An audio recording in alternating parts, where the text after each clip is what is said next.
Good morning. So we continue with financial market. In the last class, we talked about a financial institution. And when we talk about financial institutions, we're specifically talking about a system that ensures that money is made available in the economy. That's what a financial institution is.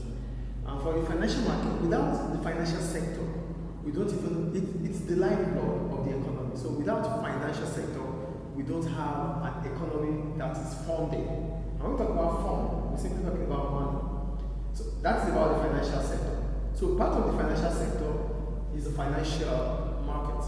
And why do we call it a financial market? We call it a financial market because this is where we can exchange we can exchange securities, we can exchange anything that comes with money can be exchanged in this market.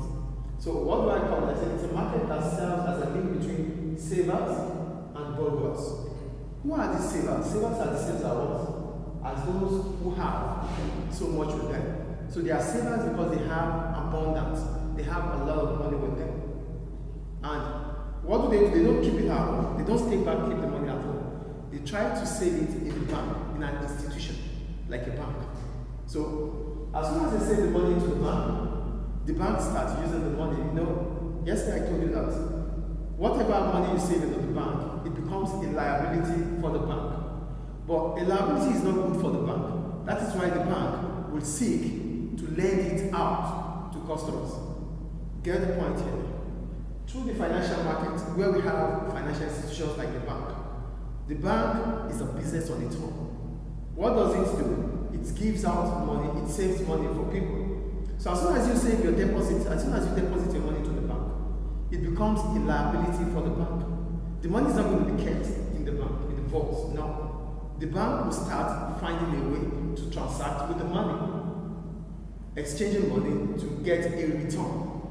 So that is why we said it's a market that has a link between, that serves as a link between the savers and borrowers. The savers, those who have so much, which is the surplus unit.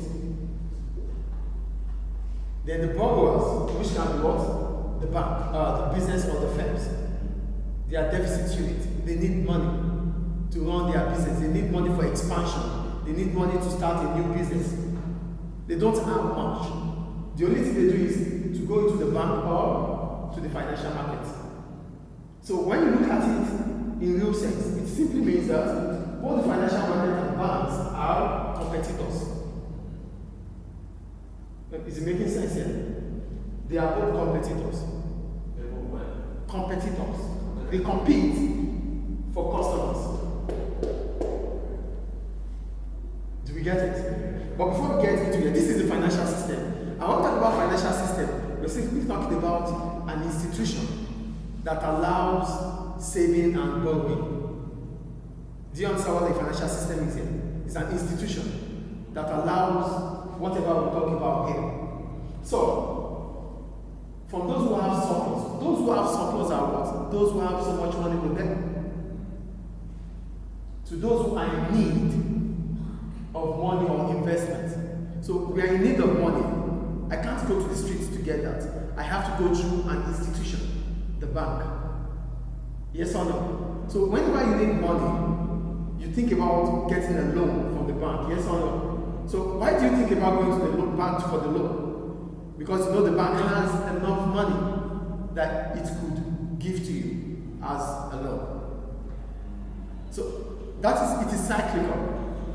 So there is a surplus and there is deficit. Surplus has to give to deficit. And deficit has to pay back to surplus. So that surplus can give again to other deficits. Is it making sense? Great.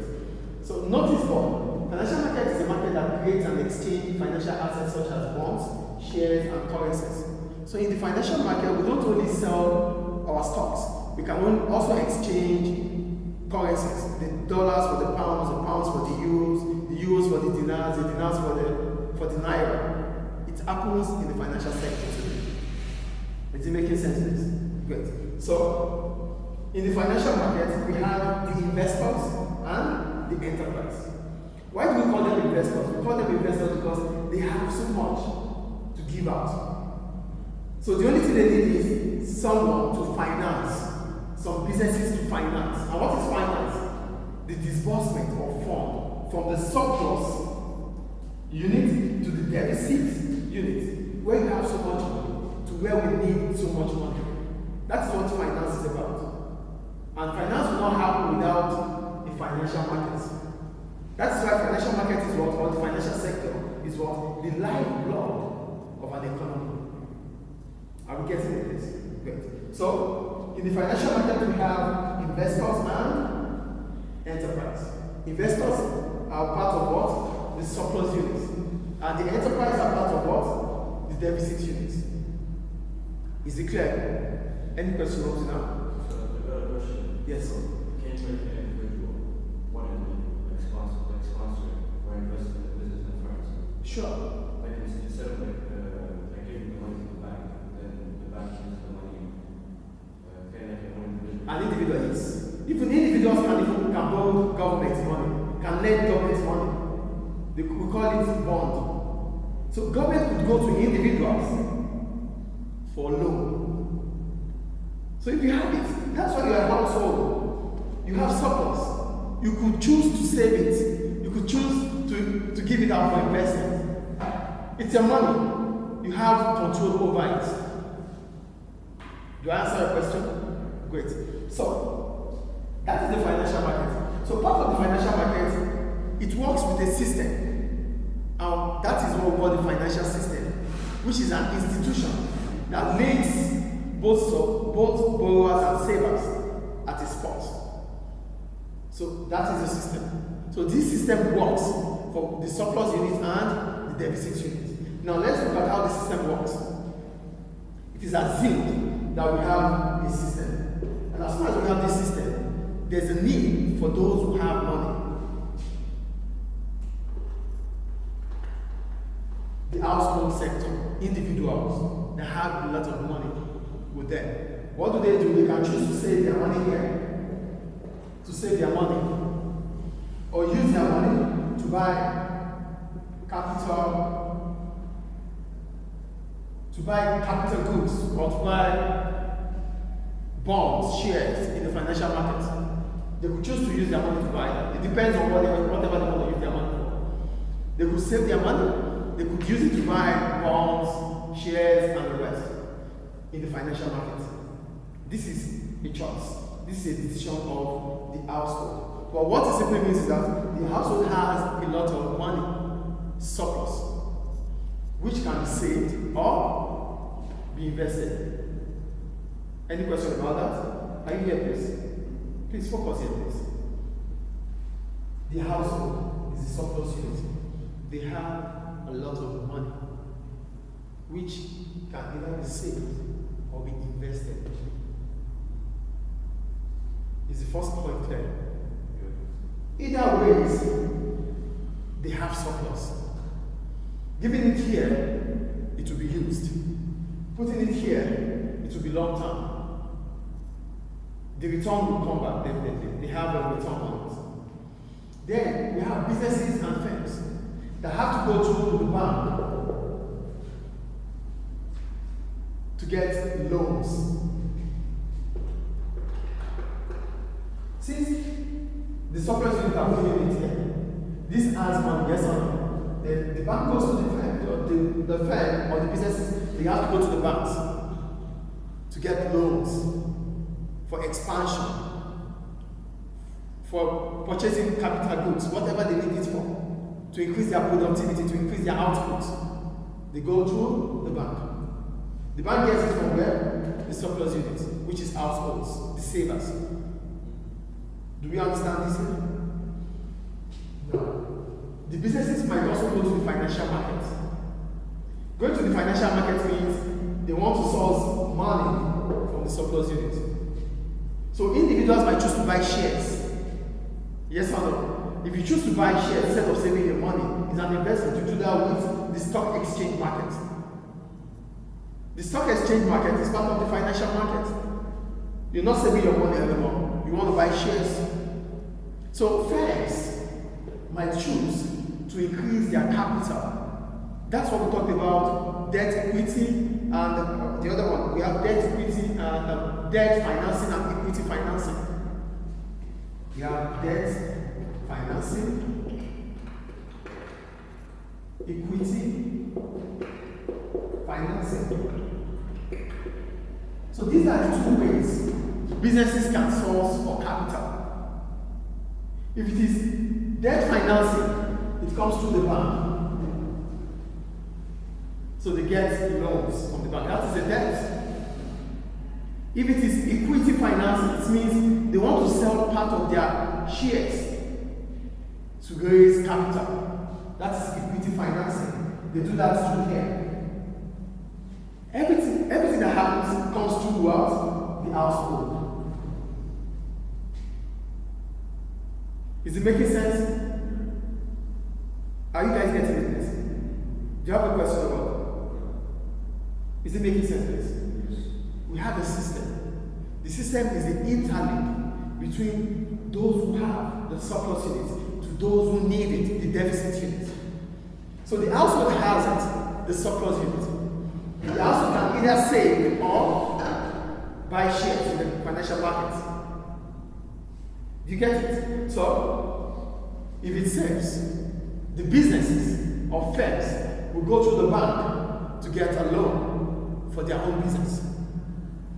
If the household choose to want to invest in shares, stocks, it simply means the businesses and firms are thinking of equity financing. So as a business, you are either financing your business through equity or debt. Do we get it now, please? The only two ways you can finance your business is through equity or debt. If you are using equity, it means you are selling part of your stake. You are selling your stocks. So you're going to lose part of your ownership to the households because you are getting capital. But the advantage about this is that the capital you get is a permanent capital. What do I call it?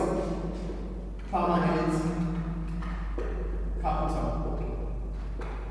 Do you know why it is permanent capital? Full ownership. It is permanent capital because you have given money for part of the investment, for part of the business. The money you've given us, you are not getting it back. The only thing you get back is what we call dividends. Share of profit. Share of profit. So the only thing you have to do is to trust the businesses to make profit year in, year out. As soon as the business continues to make profit, you always get your share of profit. But if you are saving your money in the bank, you get what? Interest.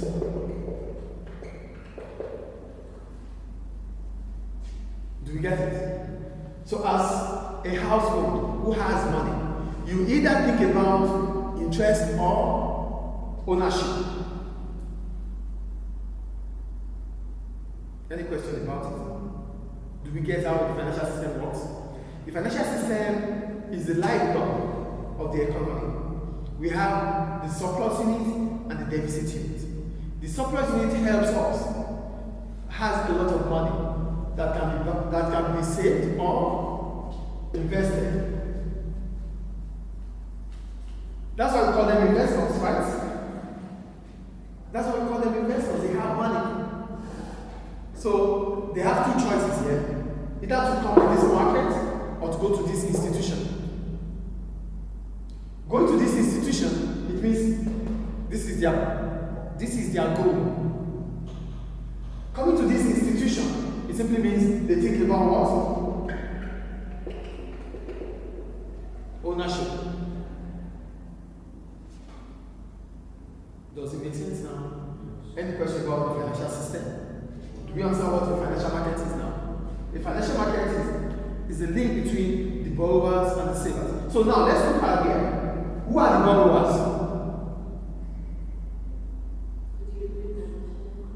Who are the borrowers here? Businesses and firms. The borrowers. Businesses are what? Thank you. borrowers. Who are the lenders? Lenders. Yeah. The bank. Thank you. The bank. Here they sell stocks. They don't borrow you money. They don't lend you money here. You don't borrow money here.